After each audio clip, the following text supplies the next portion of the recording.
또 품게 됩니다.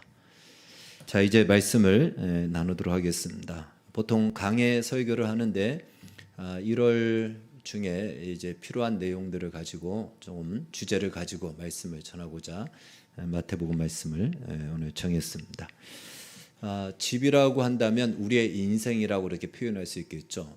집을 지을 때 가장 중요한 것이 무엇인가? 우리도 이 1년을 또 살아내야 되고 우리가 살아가는 삶의 인생은 마치 우리가 평생 지어야 될, 평생 완성해야 될 집과 같은 것인데 그 중에 이 1년 1년이 합해서 우리의 인생이 되지 않겠습니까? 그래서 이 1년을 또 우리가 살아내야 우리의 큰 완성되어진 집 중에 어느 한 부분을 차지할 텐데 과연 어떻게 우리가 이 1년을 보내야 되고 또 1년의 삶을 살아야 될까? 이러한 측면에서 이 말씀을 생각하게 되었습니다. 예수님도 오늘 우리가 읽은 본문에 보면은 집 짓는 말씀을 가지고 비유를 들어서 말씀해 주시고 계십니다. 예수님이 말씀하시기를 두 부류가 있다라고 얘기합니다. 하나는 반석 위에 집을 짓는 사람이 있고 또 한 사람은 모래 위에 집을 짓는 사람이 있다. 반석 위에 집을 짓는 사람은 지혜로운 사람이다라고 이렇게 예수님이 평가를 합니다. 여러분, 반석 위에 집을 짓는 것이 쉬울까요? 어려울까요? 어렵습니다. 세계 7대 불가사의 중에 페트라가 있는데 이 페트라는 다른 말로 암벽을 깎아서 조각하고 암벽에 동굴을 파가지고 집을 만든 겁니다. 우리가 이제 다큐멘터리를 통해서 보게 되면은 와, 저 암벽에 저런 도시가 있을까 했는데 그 도시가 다 암벽에다가 파가지고 만든 거예요. 그리고 암벽에 동굴을 파가지고 집을 그 안에 만든 겁니다. 그래서 지금의 기술로도 지금의 그 어떤 장비로도 쉽지 않은데 고대에 어떻게 이렇게 했을까? 그래서 불가사의에 들어갑니다. 지금도 우리가 건물을 짓다가 이 기초를 놓을 때 건물을 짓다가 밑에 돌이 나오던가 안반이 나오면은 이걸 다 파내던가 혹은 폭파시켜서 그러고 난 뒤에 기초를 다지게 됩니다. 다른 말로 이 반석, 돌 위에 집을 짓는다는 것은 정말 힘들고 어렵고 할 수 없다라고 이렇게 표현할 수 있겠죠. 돌 위에다 어떻게 집을 짓겠습니까? 그 위에 어떻게 무엇으로 고정을 시키겠습니까? 반면에 모래 위에 집을 짓는 것은 그리 어렵지 않습니다. 일단 모래는 평평합니다. 그리고 땅을 파는데도 그렇게 힘들지 않죠. 기둥을 세우고 지붕을 씌우면 됩니다. 누구나 쉽게 할 수 있고 어떤 충분한 대단한 기술이 없어도 집과 같은 모양을 만드는 것은 누구나 할 수 있는 것들입니다. 어쩌면 대부분의 사람들이 살아가는 삶의 방식이다라고 말할 수 있습니다. 문제는 집을 지을 때는 몰랐는데 결정적일 때 이 집이 어떠한 집인지 그 효과가 나타난다라는 것입니다. 어떤 홍수가 오고 폭풍우가 내리치면은 모래 위에 지은 집은 순식간에 그 기둥이 뽑히고 다 떠밀려 갑니다. 지붕도 쓰러지고 언제 집이 있었나 할 정도로 바로 그것은 그냥 모래로 뒤덮여 버립니다. 반면에 반석 위에 지은 집은 반석이 떠내려가지 않는 한 그 집도 안전합니다. 마치 시편 1편에서 의인과 악인을 비교하면서 이렇게 말씀이 있죠. 악인은 그렇지 아니하며 오직 바람에 나는 겨와 같도다. 그러므로 악인들은 심판을 견디지 못하며 죄인들이 의인들의 해중에 들지 못하리로다. 심판을 견디지 못한다. 어떤 폭풍우가 내리치면은 그걸 견디지 못한다라는 것입니다. 바람에 나는 겨와 같다라는 것은요, 겨가 날아가면은 어디로 간지 알 수 없죠. 그래서 흔적 자체가 없어진다라는 것이에요. 자취 자체가 없다라는 것입니다. 분명히 있었는데 바람에 날라 어디로 가버리는지 모르는 바로 그러한 인생. 이것이 악인의 인생이요, 모래 위에 집을 지은 자의 인생이다라고 이렇게 평가를 하고 있습니다. 일평생을 우리가 살았는데 그 일평생은 얼마나 많은 일들이 있었습니까? 기쁜 일도 있지만 슬픈 일도 있고 혼자 눈물을 삼켜야 될 일도 있고 누구에게 말 못할 일도 있고 굉장히 많은 일들이 있는데 그 모든 그렇게 해서 산 인생이 흔적 없이 사라지고 아무도 기억하지 않는다면 무엇 때문에 그렇게 살았을까 하는 허무감이 아마 마지막 우리의 인생을 참으로 의미 없게 만들 것입니다. 그렇기 때문에 집을 짓기는 짓되 어떤 집을 지어야 하는지를 우리는 점검하고 확인하고 지어야 한다는 것입니다. 우리 각자 나름대로 혼신의 힘을 다해서 우리는 집을 짓듯이 인생을 살아왔습니다. 힘들다고 포기하지 않고 여기까지 온 것만도 정말 대단한 인생을 살았고 충분히 칭찬과 격려를 받기에 마땅합니다. 그러나 어느 날 바람이 한번 세게 부니까 문짝이 날아가고 또 어떤 소나기가 내리고 폭풍우가 내리니까 기둥이 뽑혀서 온데간데 없이 다 사라진다면, 그것이 우리의 인생이라면, 그것이 우리 인생을 다하여 지은 집이라면 과연 있었는가? 내가 이 세상에 살았는가? 무엇 때문에 살았는가? 이러한 마음이 아마 들 것입니다. 저는 우리 모두가 올 한 해 동안, 나아가서 이 한 해를 포함해서 남아있는 우리의 인생 속에 완성해 나가는 그 집들, 그 인생을 완성해 나간 그 집이 한순간에 사라지지 않고 영원히 기억되어지고 또 영원히 그것들이 남아있는 반석 위에 지어지는 집이 되기를 주의 이름으로 축원합니다. 그렇다면 무엇이 반석 위에 짓는 집일까? 우리는 대부분 집을 짓는다 하면은 집의 규모 몇 평이냐, 혹은 또 집의 크기와 그리고 그 집의 인테리어는 어떻게 했느냐, 이러한 것들에 우리는 관심을 갖게 되고 그것을 우리는 집이다라고 생각합니다. 그리고 그것을 우리는 중요하게 여기기도 합니다. 다른 말로 우리는 보여지는 것을 가지고 집이라는 정의를 내리고 그 보여지는 것을 가지고 기준으로 삼는다라는 것입니다. 마찬가지로 우리가 한 사람의 인생을 평가할 때도 그 사람이 어떻게 살았느냐라는 보여진 것, 그 사람이 어떤 사회적 지위를 가졌느냐, 그 사람이 어떤 업적을 쌓았느냐, 그 사람에게 보여지는 것들을 가지고 우리는 그 사람의 인생을 평가하고 그 사람은 성공한 인생을 살았다, 이렇게 우리는 보통 이야기를 한다라는 것입니다. 만약 오늘 예수님이 하신 말씀처럼 나의 이 말을 듣고 순종하는 자는 반석 위에 집을 짓는 것이고 순종하지 아니하면 모래 위에 집을 짓는 것이다 라는 그 말씀을 단순히 말씀을 듣고 순종했느냐, 말씀을 듣고 실천했느냐 안 했느냐라는 이러한 판단으로 이 말씀을 해석한다면 금방 이야기한 기준으로 평가하는 것이 맞습니다. 다른 말로 똑같은 시간을 주었는데 저 사람은 2층 집을 지었는데 너는 1층에 화장실도 지금 짓지 못했느냐? 그동안 뭐 했냐? 라고 하면서 그의 어떤 성실함과 그의 어떤 능력과 이런 모든 것들을 다 평가절하할 수가 있는 것이죠. 그리고 정말 그 똑같은 시간 안에 2층, 3층 집을 지은 사람은 정말 칭찬을 받고 상을 아마 받을 것입니다. 얼핏 보면 이 말씀은 그렇게 이해할 수 있는데 예수님이 해석할 때는 달리 해석을 했다라는 것이에요. 오늘 우리가 읽은 말씀에 이제 마지막 분에 보면은 달리 해석을 했습니다. 24절, 25절입니다. 다시 한번 우리 24절, 25절을 읽겠습니다. 24절. 자, 시작.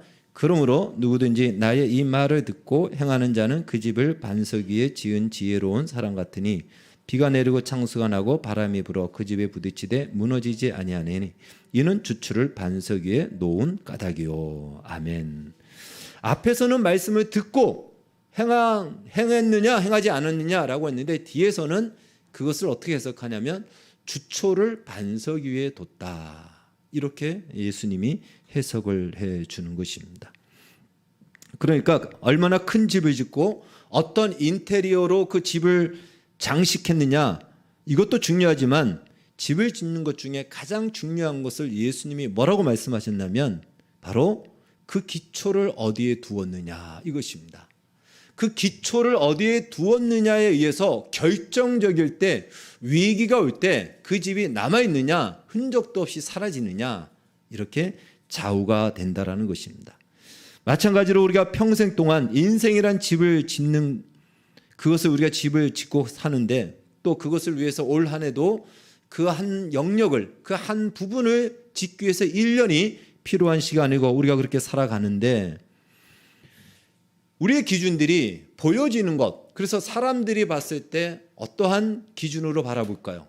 사람들한테 인정을 받고 사람들이 부러울 만한 그러한 모습, 그러한 지위에 오르고 만약에 그러한 것들로 우리의 집을 짓고 그렇다면 우리의 기초, 우리의 인생의 기초를 어디에 두었는지를 정확하게 따지지 않고 하다가 결정적일 때 그 모든 것들이 다 날아가고 사라질 수 있다는 것입니다. 그래서 정말 중요한 것은 우리의 신앙과 삶, 우리의 인생이라는 기초를 어디에 두었느냐, 어디에 두었느냐, 이것이 정말 중요하다는 것입니다. 어쩌면 수백 층, 수십 층의 집을 짓는 것보다도 더 중요한 것입니다. 사도 바울은 고린도전서 3장 12절에서 이러한 우리의 인생을 평가할 때 뭐라고 얘기하냐면, 하나님께서는 불로 그 공적을 태워서 알아본다라고 했습니다. 그래서 불로 태워가지고 집이나 나무나 이런 것들은 다 타버릴 것이고, 타지 않는 것들, 그것만이 영원히 기억될 것이고 하나님이 인정해 주시는 것이다 라고 이야기합니다.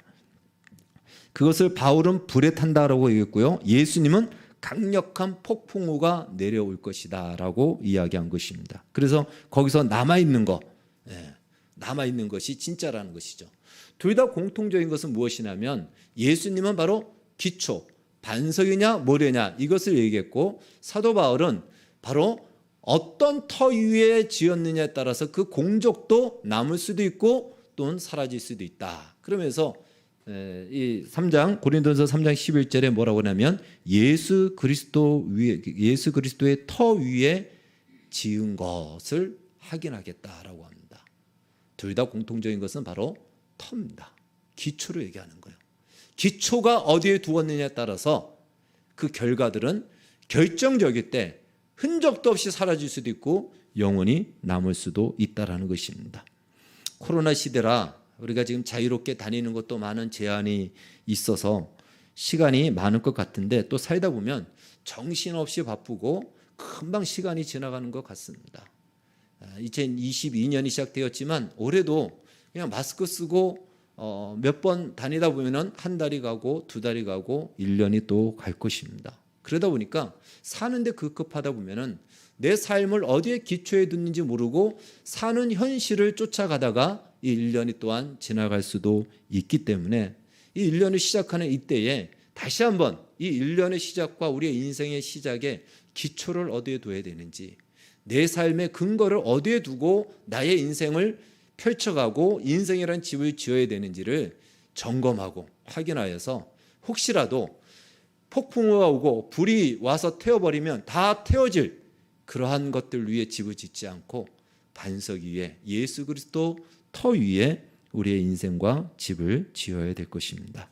그래서 그렇게 살 때 이 1년의 우리의 삶이 그 영원한 인생의 집에 기둥이 될 수도 있고 석가래가 될 수도 있고 문짝이 될 수도 있는 것이죠. 남는 것입니다. 그렇지 않다면 아무것도 남지 않다라는 것입니다. 오늘 우리가 읽은 본문에는 그 앞에 보면 나무와 열매의 이야기를 하고 있습니다. 나무와 열매 이야기를 하는데, 이것은 사실은 뒤에 말씀하고 똑같은 말씀이에요. 같은 말씀입니다. 기초는 곧 뿌리를 말하죠. 뿌리를, 기초를 어디에 두었느냐, 이것을 말하는데 바로 나무와 열매도 똑같이 그 뿌리를 이야기하는 겁니다. 사실 열매는 뿌리로부터 공급된 영양분을 나물 줄기가 받아서 가지에게 전해져서 가지에 열매가 맺히는 거예요. 가지가 열매를 맺지만 가지 스스로 독립되어 맺는 것이 아니고 뿌리로부터 받은 것을 나무로부터 전달받아서 열매를 맺는다라는 것이에요. 여기서 우리가 많은 부분이 좀 착각도 하고 오해도 하는 경우가 있습니다. 그래서 오늘 성경은 이렇게 얘기하죠. 열매로 그 나무를 안다라고 얘기했어요. 그렇기 때문에 우리는 이제 열매만 보고, 열매 보여지는 것만 보고 그 나무를 평가한다라고 생각을 합니다. 즉 무엇이냐면, 그 보여지는 열매가, 보여지는 삶의 모습이 화려하고 또 정말 누가 보기에도 대단하게 보여지면은 그걸 가지고 하나님이 함께 하셨고 하나님이 복을 주신 것으로 생각한다라는 것입니다. 그래서 여기서 우리의 어떤 해석에 좀 오류가 있을 수 있다는 것입니다. 사실은 열매는 우리가 얼핏 보기에는 나무를 알 수 있는 하나의 증거이기도 하지만 나무로서 열매를 확인해야 됩니다. 정확하게는 이 나무가 무슨 나무였는지를 보고 감나무였으면 감을 맺어야 되는 거예요. 그런데 감나무인데 사과를 맺을 수 있다는 것입니다. 그러면 이게 정상적이지 않은 거라는 거예요. 나무와 뿌리가 어디에 기초를 했느냐에 따라서 무슨 나무고 무슨 영양분을 받았느냐에 따라서 그 열매를 맺어야지 정상이지, 열매를 보고 감이 맺었다고 해서 나무는 분명히 사과나무인데 감나무라고 말할 수 없는 것입니다. 여기서 우리의 해석과 바라보는 시각이 좀 달라질 수 있다는 것입니다. 즉 우리는 보여지는 것, 보여지는 기준을 가지고 보여지는 것으로 우리가 그 나무를 평가할 때 무슨 기준을 가지고 평가할까요? 감이면 그냥 감으로 평가하는 겁니다. 그런데 나무를 보고 평가한다면 나무가 기준이 됩니다. 나무가 감나무니까 감나무라는 기준을 가지고 저 열매가 감인지 사과인지 오렌지인지 파악할 수 있고 분별할 수가 있다는 것입니다. 그러니까 기준이 무엇이냐면 무엇으로 분별하고 무엇으로 우리의 기초와 뿌리를 확인하냐면 그 나무를 보고 뿌리가 어디에 있느냐, 기초가 어디에 두었냐를 보고 그 열매를 봐야 되는 것이지, 그런 것 없이 그냥 열매를 보고 인생을 평가하고 한다면 그 열매를 보고 판단하는 기준은 세상적인 기준일 수밖에 없다는 것입니다. 왜요? 그것을 규정할 수 있는 기준을 우리가 갖고 있지 않기 때문에 그렇습니다. 우리는 처음에 세상에 태어났을 때는 세상의 자양분을 먹고 우리는 사실은 자라가고, 세상의 자양분을 가지고 우리는 세상의 가치를 정하고 목표를 정하고 살아갑니다. 그것이 자연적으로 태어난 모든 사람들의 인생의 모습입니다. 어느 누구도 이 세상에서 배우고 세상에서 답습하고 학습하지 않은 것을 가지고 평가하고 생각하고 기준을 가지고 있지 않습니다. 여러분, 산속에서 평생을 산 사람이 어떤 평가 기준을 내릴 때 어떤 기준을 내릴까요? 도덕적인 기준을 내릴까요? 내릴 수가 없습니다. 그가 산속에서 정글에서 만약에 살았다면 생존 본능의 기준으로만 평가를 내릴 수밖에 없습니다. 그러니까 오늘날 자연 속에 자연적으로 태어난 모든 사람들의 평가와 기준은 자기도 모르는 사이에 이 사회와 세상에서 배우고 받은 것이 들어와서 그것이 기준이 되어, 그것이 가치관이 되어 그 안에서 평가하고 기준을 내린다는 것이에요. 그러니까 열매를 본다면, 다른 말로 사람들이 살아간 삶의 외적인 모습을 보고만 평가한다면 세상적 기준을 가지고만 그 사람을 평가할 수밖에 없다는 것입니다. 그래서 저 사람이 화려하고 그 업적이 위대하면 야, 저 사람은 성공한 사람이고 하나님이 복을 주셨으니까 저렇게 살았을 거야 라고 이렇게 이야기한다는 것이에요. 그러나 예수님께서 오늘 말씀해 주신 것은 그것과는 반대입니다. 그것으로 우리를 평가하지 않고 결정적일 때, 위기일 때, 결국은 바람이 불고 폭풍이 오고 불에 태워질 때 쓸려 없어지느냐, 태워 없어지느냐, 남아있느냐, 그것을 가지고 우리의 인생과 또 오늘 그 실체와 정체성을 확인하겠다라고 하는 것입니다.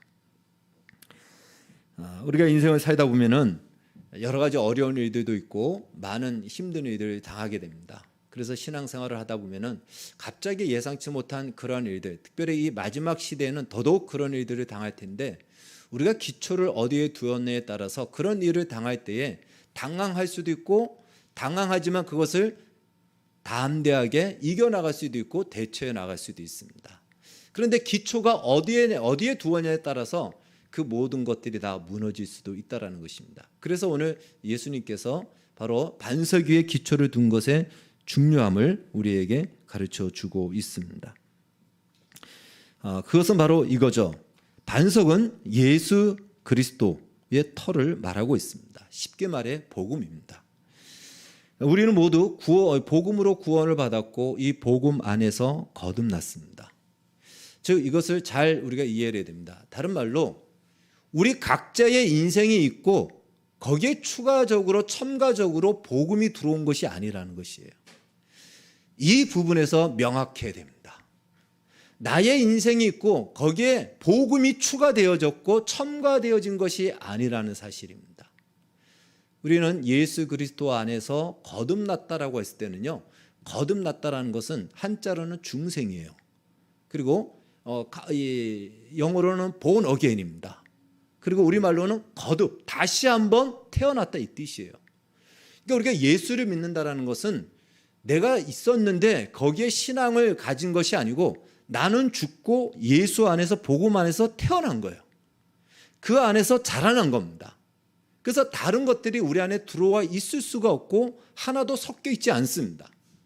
단지 우리의 몸에, 이 몸을 아직은 부활의 몸을 받지 않았기 때문에 이 몸이 이전의 몸을 가지고 있다 보니까 이전의 본성적인 욕망들이 우리에게 남아있을 뿐이지 우리의 영혼은 완전히 새롭게 창조된 존재라는 것이에요. 피조물입니다. 그러니까 이것이 분명히 명확해야 됩니다. 나의 인생을 살아가면서 종교를 첨가하고 추가하여 내 인생 속에 신앙을 끌어 들어와서 나의 인생을 빛내기 위해서 이 신앙이 주어진 것이 아니라는 것이에요. 죽고 신앙 안에서, 예수 안에서, 복음 안에서 우리는 거기서 태어난 겁니다. 우리의 자양분이 이전에는 세상이었다면 이제는 복음이요, 말씀이요, 바로 하나님의 생명이 우리의 자양분입니다. 그러니까 그것이 우리의 뿌리요, 우리의 기초이기 때문에 거기서부터 나오는 열매만이 하나님께서, 우리 주님께서 인정해 주시고 또한 그 열매로 그 나무를 안다라고 했던 그 말씀이 되는 것입니다.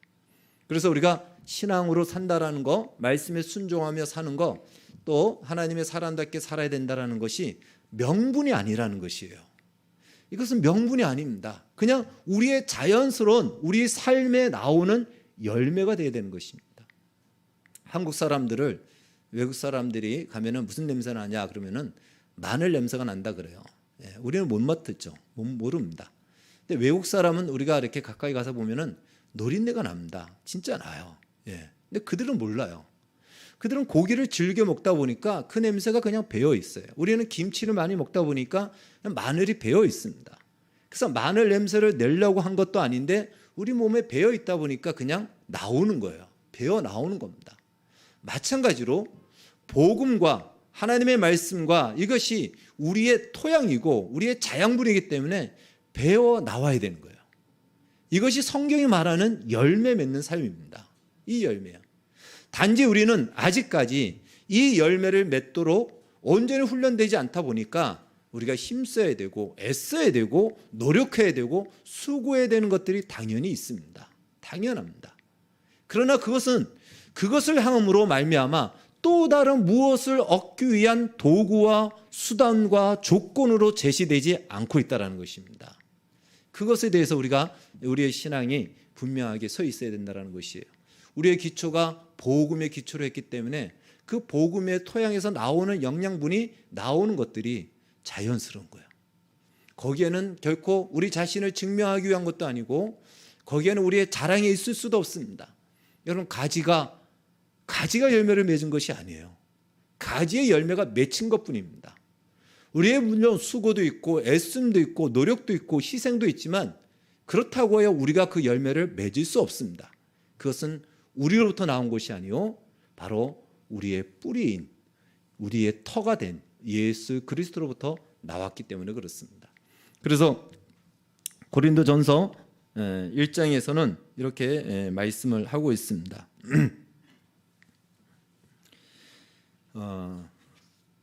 우리는 바로 그리스도에게서 나왔고 그리스도는 하나님에게서 나와서 우리에게 거룩함과 지혜가 되었다라고 말씀합니다. 우리는 그리스도에게서 태어났기 때문에 그리스도의 것들이 우리를 통해서 흘러나오는 것은 지극히 당연한 것입니다. 단지 그 그리스도로부터 나온 것들이 우리에게 열매를 맺는다라는 것입니다. 그래서 그 열매는 보여지는 것일 수도 있고 또 어떤 보여지지 않는 것일 수도 있습니다. 우리는 업적과 그 사람의 지위와 그 사람이 행한 일을 열매라고 생각하는데 그렇지는 않습니다.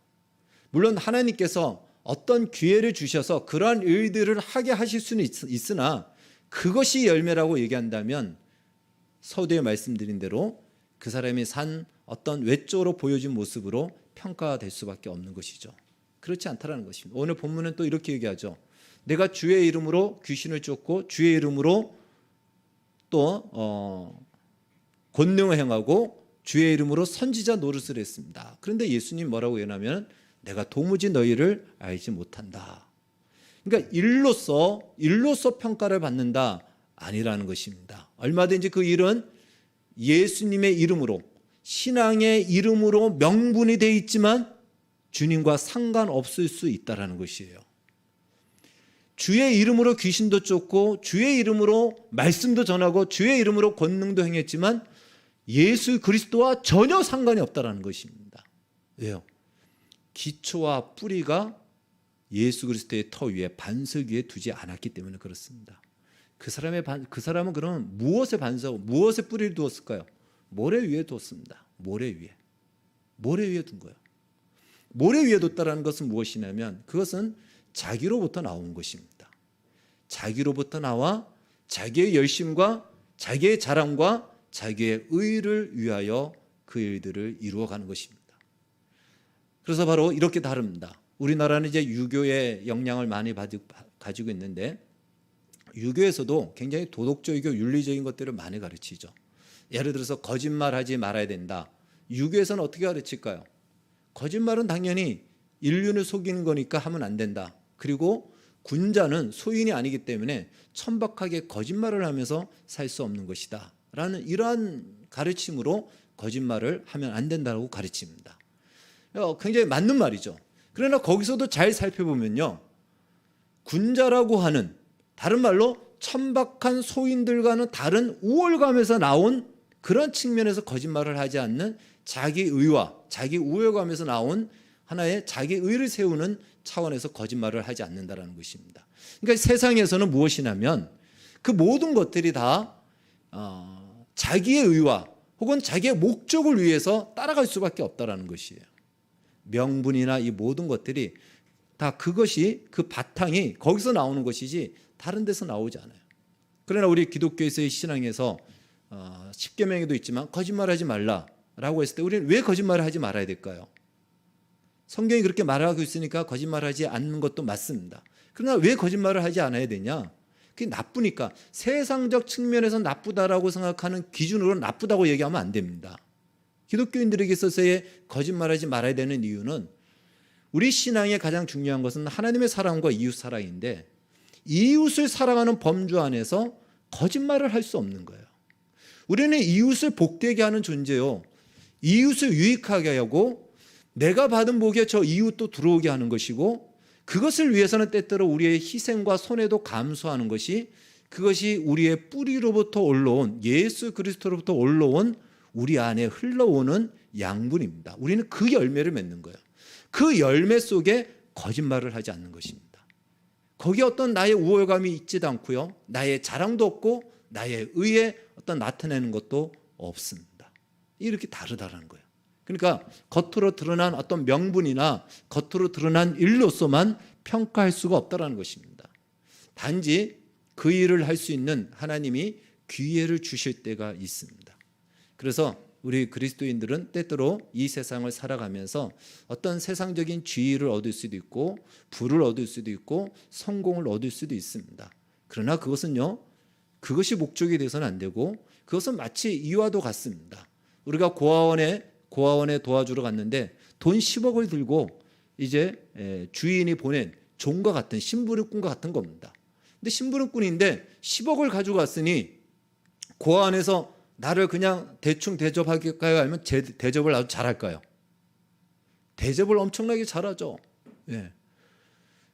그러나 그것은 나를 대접하는 것이 아니고 이것을 보낸 주인을 대접하는데 주인이 안 오고 심부름꾼인 나에게 대접을 해주는 겁니다. 우리는 여기서 착각하지 말아야 된다는 것이죠. 그 대접에 취해서도 안 되고 거기서 내 사명, 나는 심부름꾼이라는 나의 정체성을 잊어버려서도 안 된다는 것입니다. 물론 그 10억이라는 것은 우리의 인생을 다해서 우리가 수고하고 땀 흘려서 얻은 하나님이 주신 결실일 수 있습니다. 그래서 그 결실을 이웃을 사랑하는 것으로 사용될 수도 있고 하나님을 사랑하는 것으로 사용될 수 있는 좋은 도구가 되고 좋은 수단이 될 수 있습니다. 그러나 그 중심이 무엇이냐 이거죠. 그 중심이 무엇이냐 이거예요. 그걸 주면서 자신의 오만함과 자신이 마치 주인처럼 생각하고 있다면 그 뿌리는 자기라는 모래 위에 지은 집이 될 수밖에 없습니다. 그래서 우리는 10억을 갖다 주는, 그래서 대접을 받을 수 있는 영광도 얻을 수도 있습니다. 하나님이 그렇게 하실 수도 있습니다. 그러나 우리의 뿌리가 예수 그리스도의 복음 위에 있다라는 이 기초를 두지 않으면 우리는 언제든지 쉽게 무너질 수가 있다는 것입니다. 말씀을 정리한다면 우리의 시작이 복음이요 예수 그리스도라는 것을 잊지 말라는 것입니다. 왜 이 말씀이 중요하냐면 우리가 나아갈 방향, 첫 번째는 우리의 나아갈 방향이기 때문입니다. 뿌리로부터 전달되는 것을 열매 맺는 것이 가지의 사명입니다. 내가 맺으려고 맺는 것은 아니지만 가지가 줄기에 붙어 있으면 열매는 맺게 되어 있습니다. 다른 말로 나를 위한 열매가 아니라는 것을 기억하십시오. 사실은 열매를 맺지 않아도 그 나무는 감나무입니다. 내가 열매를 맺지 않아도 가지가 나무에 붙어 있으면 나는 감나무인 거예요. 열매를 맺지 않아도 됩니다. 보여지는 무엇이 있어서가 아니고 우리는 가지가 그 열매, 이 가지 줄기에 붙어 있는 것이죠. 이걸 우리가 모르면 뿌리와 상관없는 열매를 맺으려고 우리는 스스로 속이는 인생을 살 수밖에 없다는 것입니다. 보여지는 화려함과 사람들로부터 인정받고자 하는 명분으로 아름답게 보여지는, 겉으로 보여지는 그 멋진 열매들을 맺으려고 얼마나 많은 사람들이 그 인생을 다해서 거기에 혼신을 다하고 그렇게 살아갑니까? 사람들로부터의 인정과 사람들로부터의 칭찬과 사람들로부터 시선을 받고자 하는 인기를 위해서 그럴 수 있다는 것입니다. 스스로 우리 자신을 속일 수 있기 때문에 우리 자신의 뿌리가 무엇인지를 우리는 분명히 확인해야 된다는 것입니다. 두 번째는 이것이 분명하지 않으면 예상하지 못한 현실이 닥칠 때 우리는 현실을 두려워한 나머지 현실과 타협을 하게 된다는 것입니다. 특별히 마지막 시대가 갈수록 더더욱 이런 일들은 많이 일어납니다. 우리의 정체성을 건드리는 세상의 핍박과 위험이 우리를 도전해 옵니다. 그때 우리가 나의 뿌리가 정확하게 반석 위에 서 있지 않으면 우리는 타협하기 시작해요. 그래서 세상이 원하는, 세상에서 인정해주는 그런 열매를 맺으려고 우리는 힘쓰게 된다는 것입니다. 여러분, 물론 현실은 어려울 수 있습니다. 힘들 수 있고 두려울 수 있습니다. 그러나 사실 가장 두려움이 무엇일까요? 세상에서 가장 큰 두려움이 있다면 죽음일 겁니다. 죽음으로 우리를 위협합니다.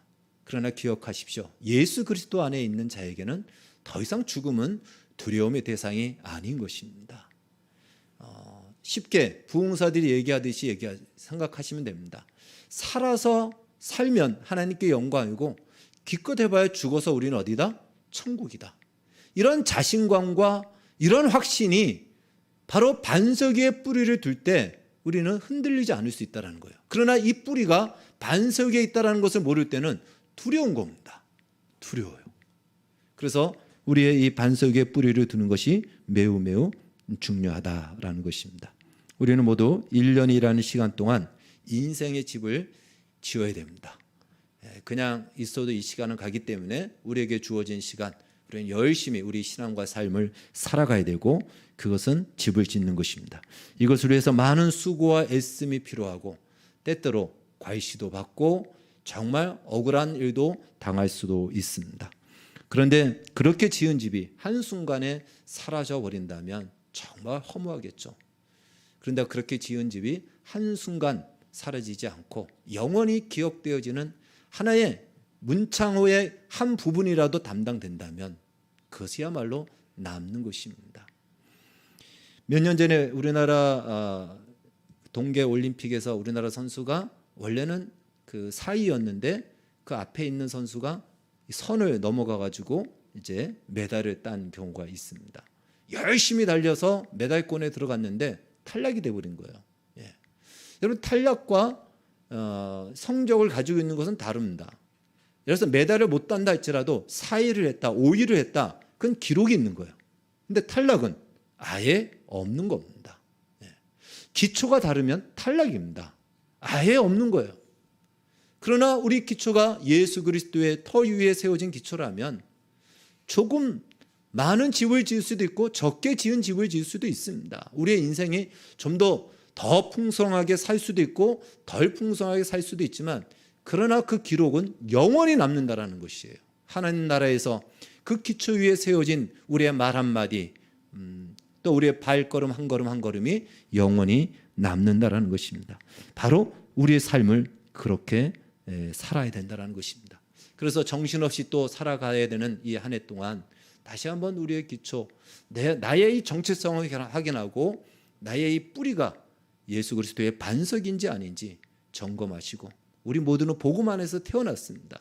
꼭 기억하시고 복음의 자양분을 먹고 복음의 자연스러운 열매를 맺는 그것을 우리의 인생의 기쁨으로 여기고 가치로 여겨서, 비록 때때로 세상에서 그것을 인정해 주지 않고 또 그것을 핍박하고 반대한다 할지라도 나는 그 열매를 맺는 것으로 나의 인생의 집을 짓겠다라는 마음으로 이 한 해를 산다면, 이 한 해를 통해서 우리의 인생에 영원히 주님이 기억하고 남고 또 우리가 추억하고 그것을 되새겨서 이야기할 수 있는 많은 추억거리들로 삼아지는 인생이 될 것입니다. 이러한 인생의 집을 짓기를 주의 이름으로 축원합니다. 기도하겠습니다. 주님 감사합니다. 우리에게 1년이라는 시간을 또 주셨습니다. 우리는 하나님 1년 동안 우리의 인생의 집을 지어야 될 것입니다. 그러나 우리의 기초가 어디에 있는지 다시 한번 점검하여 참으로 복음과 반석 위에 세워진 우리의 집이 되게 하여 주시옵소서. 엉뚱한 열매를 맺어서 순식간에 사라지는 존재가 되지 않게 해주시고, 영원히 주님 나라에서 기억되고 회상되어지고 추억되어지는 인생이 되도록 반석 위에 세워 그 반석으로부터 나오는 자양분으로 열매 맺는 인생이 되게 하여 주시옵소서. 예수님의 이름으로 기도하옵나이다. 아멘.